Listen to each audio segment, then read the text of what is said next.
Hello everyone, welcome back to this channel. In this video, I will show you the easy and clear steps on how to add email to Wishlist Amazon Shopping on computer.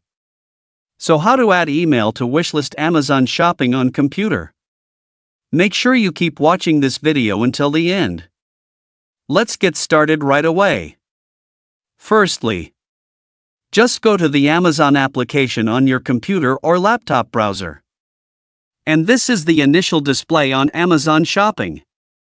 Next, just point the cursor to the upper left corner of the screen. Here there are several menus. And tap the Account and List menu here. Here a scrolling menu will appear. Tap on your list section. Tap the list you want to change.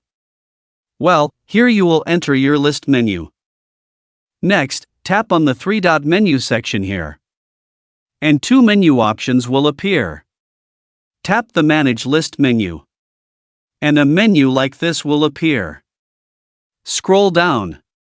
There is an email section. Type the email you want to enter. After finishing adding, tap Save Change. So that's it, tutorial how to add email to Wishlist Amazon Shopping on computer. Thank you for watching. I hope this video is useful. See you in the next video.